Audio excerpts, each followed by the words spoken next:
আয়নাঘর পরিদর্শন করেছেন অন্তর্বর্তী সরকারের প্রধান উপদেষ্টা ডক্টর মোহাম্মদ ইউনূস। এ সময় দেশি বিদেশি গণমাধ্যম কর্মী ও ভুক্তভোগীরাও তার সঙ্গে ছিলেন। উপস্থিত ছিলেন উপদেষ্টা আসিফ নজরুল, আসিফ মাহমুদ সজীব ভূঁইয়া সহ অনেকে। পরিদর্শন শেষে ডক্টর ইউনূস সাংবাদিকদের বলেন, আইয়ামে জাহিলিয়াত প্রতিষ্ঠা করে গেছে আওয়ামী লীগ সরকার। যারা এমন অপরাধের সঙ্গে জড়িত তাদের বিচার করা হবে। কেউ যেন এসব আলামত নষ্ট করতে না পারে সেজন্য আয়নাঘর সিলগালা করারও নির্দেশ দেন প্রধান উপদেষ্টা।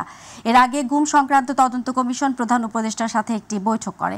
সে বৈঠকে প্রধান উপদেষ্টাকে গুমের ঘটনায় তদন্তের অগ্রগতি সম্পর্কে জানানো হয়।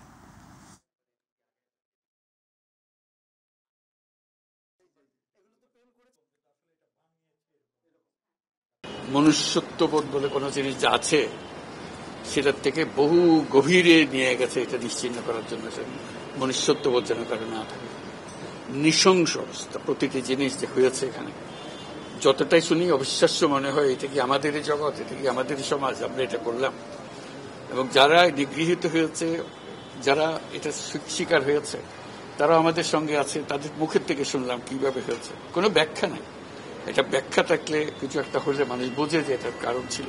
এটা বিনা কারণে রাস্তা থেকে উঠিয়ে আনার মতো কথা। যারা করেছে তাদের বিচার করতে হবে, তা না হলে আপনি নিষ্কৃতি পাবো না এটার থেকে। এই যে কাজগুলো করে গেল তারা, তা না হলে আমরা আবার মুক্তভাবে বলবো কি করে যে আমরা এই দেশের মানুষ, আমরা পরিষ্কার।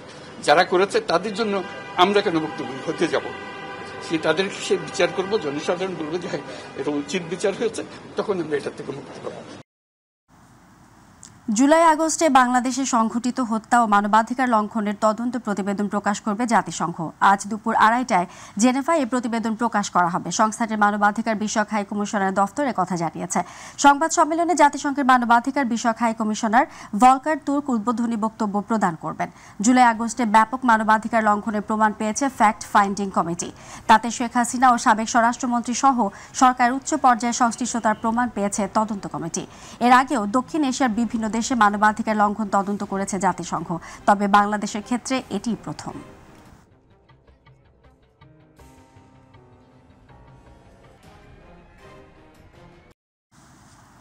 আওয়ামী লীগ নিষিদ্ধের ব্যাপারে এখনও কোনো সিদ্ধান্ত হয়নি বলে জানিয়েছেন স্বরাষ্ট্র উপদেষ্টা লেফটেন্যান্ট জেনারেল অবসরপ্রাপ্ত মোহাম্মদ জাহাঙ্গীর আলম চৌধুরী। তিনি বলেন, যতদিন ডেভিল থাকবে ততদিন ডেভিল হান্ট অভিযান চলমান থাকবে। সকালে গাজীপুরের শফিপুরে বাংলাদেশ আনসার ও ভিডিপি একাডেমিতে 45তম জাতীয় সমাবেশে যোগ দেওয়ার পর সাংবাদিকদের প্রশ্নের জবাবে কথা বলেন তিনি। এ সময় দেশ গড়ার কাজে আনসারের ভূমিকার প্রশংসা করে স্বরাষ্ট্র উপদেষ্টা বলেন, দেশ গড়ার কাজে আনসারের ভূমিকা অপরিসীম। তারা কখনো দায়িত্ব ছেড়ে পালিয়ে যায়নি।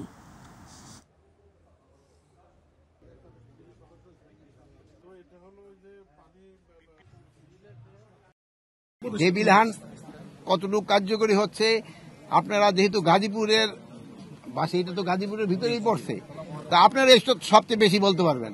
অল্প যত পরিমাণ আপনারা আশা করছিলাম অতগুলি হয় নাই, বাট আস্তে আস্তে হয়তো উদ্ধার হবে যতদিন পর্যন্ত ডেভিলটা থাকবে। বিএনপি চেয়ারপারসন বেগম খালেদা জিয়ার শারীরিক অবস্থা স্থিতিশীল বলে জানিয়েছেন তার ব্যক্তিগত চিকিৎসক ডক্টর AZM জাহিদ হোসেন।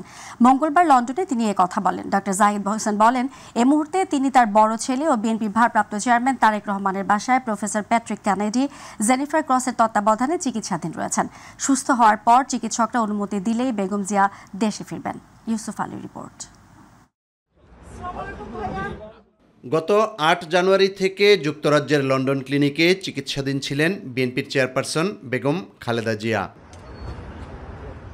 ডাক্তারের পরামর্শ অনুযায়ী 17 দিন চিকিৎসা নেয়ার পর কিছুটা সুস্থ হলে গত 25 জানুয়ারি হাসপাতাল থেকে বড় ছেলে তারেক রহমানের বাসায় নেওয়া হয়। সেখানে ডাক্তাররা নিয়মিত চিকিৎসা সেবা দিয়ে যাচ্ছেন বলে জানান খালেদা জিয়ার ব্যক্তিগত চিকিৎসক ডাক্তার AZM জাহিদ হোসেন। দেশনেত্রী বেগম খালেদা জিয়া গত 8 জানুয়ারি থেকে লন্ডন ক্লিনিকের চিকিৎসকদের তত্ত্বাবধানে চিকিৎসাধীন আছেন। এই মুহূর্তে উনি ওনার জ্যেষ্ঠ সন্তান বিএনপি ভারপ্রাপ্ত চেয়ারম্যান জনাব তারেক রহমানের সাহেবের বাসায় ওনাদের তত্ত্বাবধানে, অর্থাৎ professor Patrick Kennedy, doctor Jennifer cross এবং সেই সাথে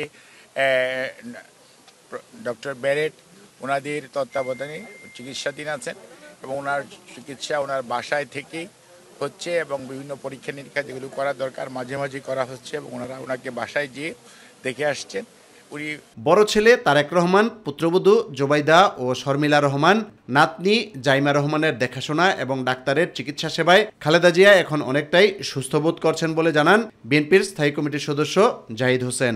উনি অনেকটাই আগের চেয়ে অনেক বেটার আছেন এবং উনি সার্বক্ষণিকভাবেই চিকিৎসকদের তত্ত্বাবধানে এখানে চিকিৎসা চলছে। ওনার শারীরিক অবস্থা এই মুহূর্তে স্থিতিশীল এবং আপনারা ওনার সুস্থতার জন্য দোয়া করবেন। পরিপূর্ণ সুস্থ হলে সাবেক প্রধানমন্ত্রী বেগম খালেদা জিয়া দেশে ফিরতে পারেন বলে জানান তার ব্যক্তিগত এই চিকিৎসক। এখানকার চিকিৎসকরা যেই দিন ওনাকে যাওয়ার জন্য পরামর্শ দিবেন বা ওনাকে মনে করবেন যে বিদেশে থেকে দেশে ফেরত যাওয়ার মতো একটি অবস্থার মধ্যে আছেন, তখন ইনশাল্লাহ উনি বাংলাদেশে ফেরত যাবেন। ইউসুফ আলী, মাই টিভি, ঢাকা। বাংলাদেশ খেলাফত মজলিসের আমির মামুনুল হক বলেছেন, শেখ হাসিনার রাজনীতির মূলনীতি ছিল বিভাজন, ধ্বংসাত্মক ও গোলামি। তিনি বলেন, বাংলাদেশে আবারও রাজনীতি করতে চাইলে আওয়ামী লীগের দলের নাম বদলে মাফ চেয়ে রাজনীতি করতে হবে। রাতে রাজশাহী নগরী মাদ্রাসা মাঠে খেলাফত মজলিস রাজশাহী জেলা শাখা আয়োজিত গণসমাবেশে প্রধান অতিথির বক্তব্যে তিনি এসব কথা বলেন। 24শে জুলাই বিপ্লব ছিনতাই করার চেষ্টা চলছে দাবি করে মামুনুল হক দেশের সকল রাজনৈতিক দলগুলোকে ঐক্য ধরে রাখার আহ্বান জানান।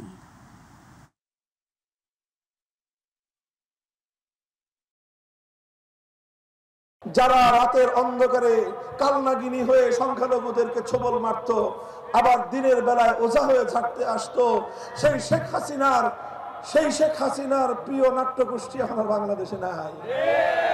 নাটকের নায়িকারাও নাই, নায়করাও নাই। এই জন্য এখন আর সংখ্যালঘুদের নির্যাতনের ঘটনাও ঘটে না। এই জন্য বাংলাদেশের হিন্দু, বৌদ্ধ, খ্রিস্টান সহ প্রতিটি সংখ্যালঘুদের জান, মাল, ইজ্জত, আব্রু এবং তাদের ধর্মীয় উপাসনা সহ তাদের সবকিছু বাংলার তৌহিদি জনতার কাছে আল্লাহ এবং তার রাসূলের পক্ষ থেকে রক্ষিত আমানত। নবনির্মিত যমুনা রেল সেতুতে আজ থেকে শুরু হলো যাত্রীবাহী ট্রেন চলাচল। এর মাধ্যমে আজ থেকে যমুনা বহুমুখী সেতুতে বন্ধ ট্রেন চলাচল। বেলা 11:15টার দিকে রাজশাহী থেকে ছেড়ে আসা সিল্ক সিটি এক্সপ্রেস ট্রেনটি প্রথম পাড়ি দেয় নতুন এই সেতু। পর্যায়ক্রমে শিডিউল অনুযায়ী বাকি ট্রেনগুলো যাবে। 4.8 কিলোমিটার দীর্ঘ যমুনা রেল সেতুতে 2টি লাইন থাকলেও প্রথমে সেতুর উত্তর পাশের একটি লাইন দিয়েই উভয় দিকে ট্রেন চলাচল করবে। আগামী 18 ফেব্রুয়ারি আনুষ্ঠানিকভাবে উদ্বোধন করা হবে। যোগাযোগ উপদেষ্টা সহ কর্মকর্তারা ওই অনুষ্ঠানে থাকবেন। ওই দিন থেকে 2 লাইনে ট্রেন চলাচল শুরু হবে।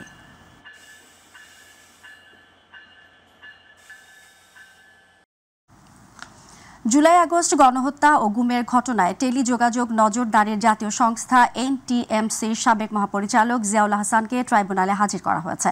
আজ আন্তর্জাতিক অপরাধ ট্রাইব্যুনালের চেয়ারম্যান বিচারপতি মোহাম্মদ গোলাম মর্তুজা মজুমদার নেতৃত্বাধীন ট্রাইব্যুনালে এ বিষয়ে শুনানি হওয়ারও কথা রয়েছে।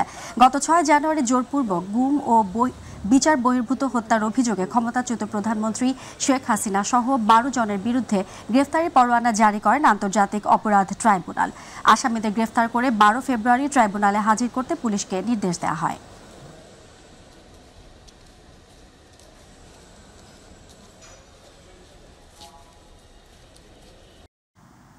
দর্শক, এ পর্যায়ে রয়েছে মাই টিভি বিশেষ।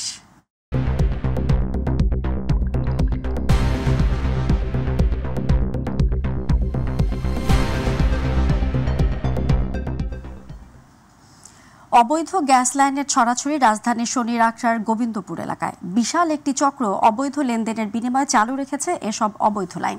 একদিকে গ্যাসের অভাব, অন্যদিকে অবৈধ গ্যাস লাইনের ছড়াছড়ি। এমন অবস্থায় চরম ভোগান্তিতে সাধারণ গ্রাহকরা।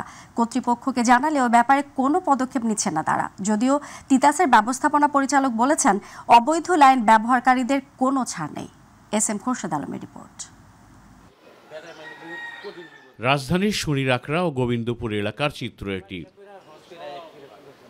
এই এলাকায় নতুন নির্মিত বহুতল ভবনে তিতাসের কিছু অসাধু কর্মচারীদের যোগসাজশে অবৈধ গ্যাস লাইনের ছড়াছড়ি। যেটি আমাদের চুলা আছে ওটির বিল দেই সরকারে। কয়টা চুলা? 5টা চুলা। আর এই যে বাকি এই যে 5তলা পর্যন্ত ওটা তো করি না, আমরা তো ওই গ্যাসই পাই না। 13টা চলে। আপনার 3টার পাশ আছে। ওই যে নয়নকে আইসা টাকা নিয়ে যায় তো। এ ব্যাপারে বারবার তিতাস কর্তৃপক্ষকে জানালেও কোনো পদক্ষেপ নেই তাদের। এদিকে গ্যাসের হাহাকারে সাধারণ মানুষ। চুলা আছে, গ্যাস নাই, ফলে নানা সমস্যায় পড়ছেন তারা। এই বাসায় যতদিন ভাড়াইছি, মানে 3 বছর ধরে আমি গ্যাস পাই না। হ্যাঁ গ্যাসের বিল দেই। এটা ঠিক না, লাইন পাই না। অতি দ্রুত গ্যাস সরবরাহ নিশ্চিত করার দাবি ভুক্তভোগীদের। এইখানে না আমি করলাম বাংলাদেশ জুইরা অবৈধ আছে, লাইন দেওয়া উচিত আর যেটা অবৈধ লাইন এখানে বিচ্যুত করা উচিত। এলাকায় গ্যাস সরবরাহ নিশ্চিত সহ অসাধু কর্মচারীদের বিরুদ্ধে শাস্তিমূলক ব্যবস্থা গ্রহণের কথা বললেন তিতাসের ব্যবস্থাপনা পরিচালক শাহনিয়াজ পারভেজ। তিতাস একটা মূল চ্যালেঞ্জ, তিতাসের সিস্টেম লস বেশি, এটাকে কমানোর জন্য প্রথমেই হলো আমার অবৈধ সংযোগগুলো বিচ্ছিন্ন করতে হবে। তো এটার জন্য আমাদের নিয়মিত আমাদের টিম আছে, যে আমাদের ভিজিলেন্স টিম আছে, ম্যাজিস্ট্রেটের সহায়তায় আমরা এগুলো ডিসকানেক্ট করি। এরকম রিসেন্টলি বেশ কয়েকজনকে সাসপেন্ড করা হয়েছে, শোকজ করা হয়েছে। পাশাপাশি চক্র যারা নাকি জড়িত, যে কন্ট্রাক্টর অনেক সময় মাঝে মাঝে দেখা যায় যে জড়িত থাকে, সেগুলো হলে তাদেরকে ব্ল্যাকলিস্টেড করা হচ্ছে। SM খোরশেদ আলম, মাই টিভি, ঢাকা। বান্দরবান পৌরসভা গঠনের 41 বছরেও পারেনি ময়লা আবর্জনা ফেলার স্থায়ী ডাম্পিং স্টেশন করতে। দায়বদ্ধতা ছাড়াই পৌর সড়কের দুই পাশে শহরের সব ময়লা আবর্জনা ফেলা হচ্ছে। ময়লা আবর্জনা ছড়িয়ে ছিটিয়ে পুরো এলাকা দূষিত হচ্ছে। এসব ময়লা গড়িয়ে পাশের সাঙ্গু নদীতে পড়ে দূষিত হচ্ছে পানীয়। বান্দরবান প্রতিনিধি মোহাম্মদ তুহিন হোসেনের পাঠান তথ্যচিত্রে জুবাইর রহমানের রিপোর্ট। বান্দরবান রোয়াংছড়ি প্রধান সড়কের পৌর এলাকার কালাঘাটা সড়কের দুপাশে ছড়িয়ে ছিটিয়ে রয়েছে আবর্জনা। ময়লায় আগুন দেয়া ও দুর্গন্ধে অতিষ্ঠ এলাকার মানুষ। দিনকে দিন বেড়েই চলেছে দুর্ভোগ।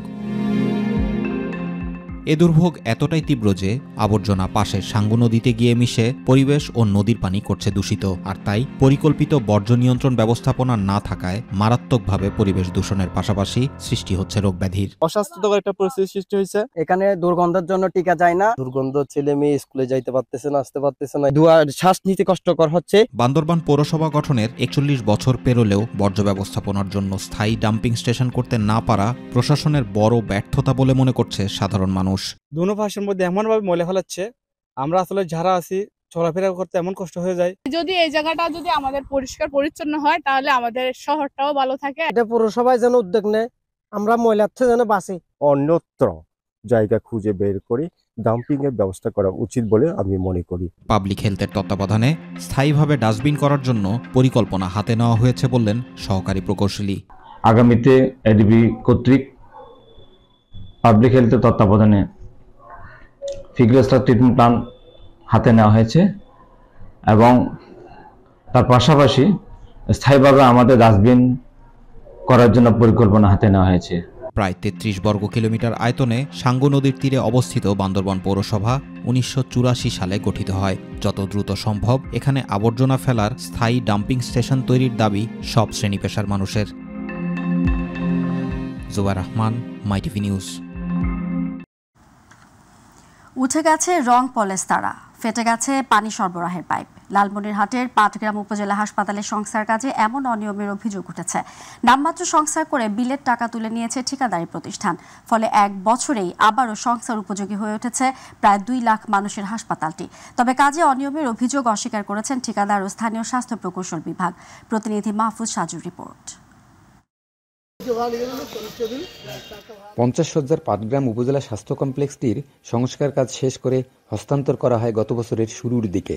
1,87,00,000 টাকার এ কাজের উল্লেখযোগ্য অংশ ছিল হাসপাতালের পুরাতন ভবন ও কর্মকর্তা কর্মচারীদের আবাসিক ভবনের নতুন রং করা, টাইলস লাগানো, জানালা বারান্দার গ্রিল ও থাই গ্লাস, পানি ও বিদ্যুৎ সংযোগের লাইন স্থাপন, সীমানা প্রাচীর নির্মাণ।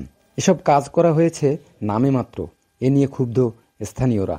যে পরিমাণ টাকা ছিল আর যে পরিমাণ উন্নয়ন, তার তুলনায় উন্নয়ন অনেক কম। 1 বছরও হয়নি, সেখানে রড আপনার ওই যে জং লেগে গেছে, যেখানে আমি স্বচক্ষে দেখতে পাচ্ছি।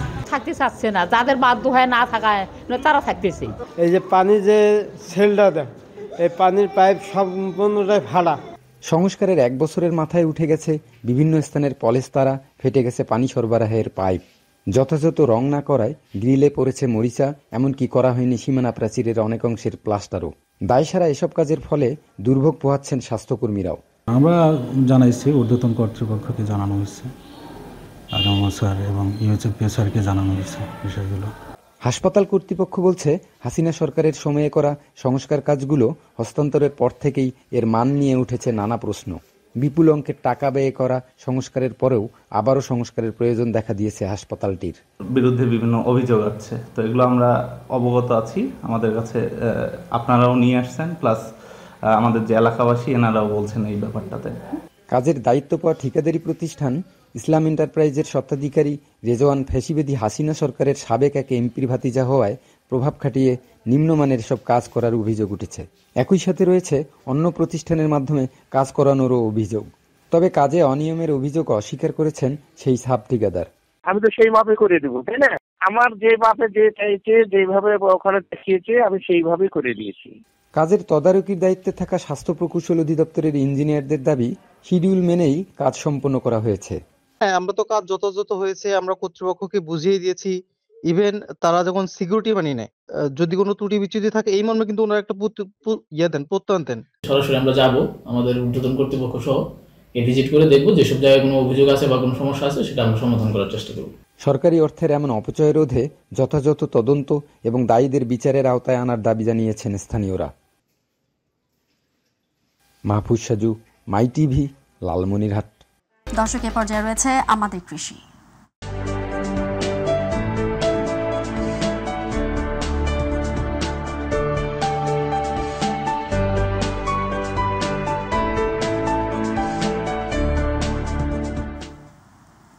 ফরিদপুরের ভাঙায় চলতি মৌসুমে নানা জাতের পেঁয়াজ আবাদে ভালো ফলনের স্বপ্ন বুনছেন কৃষকরা। পেঁয়াজ উৎপাদনের পাশাপাশি আর কয়েকদিন পরই পেঁয়াজ বীজে ফুলে ফুলে ভরে উঠবে মাঠ।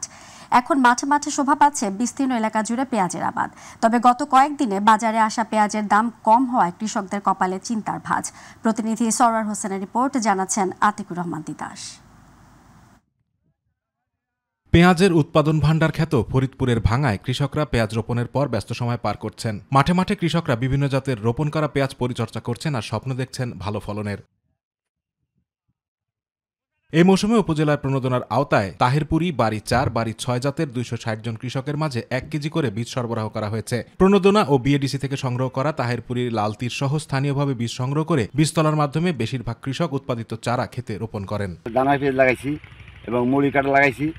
এখন আমাদের মনে করেন এবার ভালো আবাদ হয়েছে চোখে, এবার ভালো হয় আগামীতে আমি আরো 2-1 বিঘা বাড়াবো, আর না হলে তার বাড়াবো কোনটা। বিএডিসি থেকে আমরা দানা সংগ্রহ করেছি, আর এই সংগ্রহের মাধ্যম দিয়ে কিন্তু আমরা এই দানা রোপণ করছি। এরপর কৃষকরা আগাম জাতের পেঁয়াজ জমি থেকে তুলে বাজারে বিক্রয়ের জন্য নিয়ে যান। পেঁয়াজের বাম্পার ফলন হওয়ায় বেশ খুশি তারা। তবে গেল কয়েকদিনে পেঁয়াজের দাম কমেছে, ফলে বিপাকে কৃষকরা। সার, বীজ ও কৃষি উপকরণ সামগ্রীর ব্যাপক দাম হওয়ায় উৎপাদন খরচ উঠাতে শঙ্কিত চাষিরা। এটা হলো বাড়ি 4, বাড়ি 1, বাড়ি 6, আমি 3টা জমিতে 3টা ফসল হারাইছি।